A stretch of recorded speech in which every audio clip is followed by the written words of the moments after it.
ന്യായാധിപന്മാർ 21 അധ്യായം 8 മുതൽ 15 വരെ തിരുവചനങ്ങൾ. ബാരക്കുമോർ.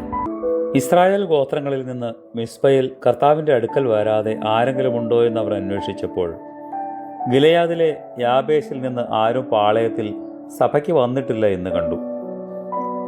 ജനത്തെ എണ്ണി നോക്കി ഗിലെയാദിലെ യാബേശ് നിവാസികളിൽ ആരും അവിടെ ഇല്ല എന്ന് കണ്ടു. അപ്പോൾ സഭ പരാക്രമശാലികളായ 12,000 പേരെ അവിടേക്ക് അയച്ചു. അവരോട് കൽപ്പിച്ചത്, നിങ്ങൾ ചെന്ന് ഗിലെയാദിലെ യാബേശ് നിവാസികളെ സ്ത്രീകളും പൈതങ്ങളും ഉൾപ്പെടെ വാളിൻ്റെ വായ്ത്തലയാൽ കൊല്ലുവിൻ. അതിൽ നിങ്ങൾ പ്രവർത്തിക്കേണ്ടത് സകല പുരുഷന്മാരെയും പുരുഷനോടുകൂടെ ശയിച്ച സകല സ്ത്രീകളെയും നിങ്ങൾ നിർമൂലമാക്കണം. അങ്ങനെ ചെയ്തതിൽ ഗിലെയാദിലെ യാബേശ് നിവാസികളുടെ ഇടയിൽ പുരുഷ സംസർഗം ചെയ്തിട്ടില്ലാത്ത 400 കന്യകമാരെ കണ്ടെത്തി അവരെ കനാൻ ദേശത്തിലെ ശീലോവിൽ പാളയത്തിലേക്ക് കൊണ്ടുവന്നു. സർവ്വസഭയും റിമ്മോൻ പാറയിലെ ബെന്യാമീന്യരോട് സംസാരിച്ചു. സമാധാനം അറിയിപ്പാൻ ആളെ അയച്ചു. അപ്പോൾ ബെന്യാമീന്യർ മടങ്ങി വന്നു. ഗിലെയാദിലെ യാബേശിലുള്ള സ്ത്രീകളിൽ വെച്ച് അവർ ജീവനോടെ രക്ഷിച്ചിരുന്നവരെ അവർക്ക് കൊടുത്തു.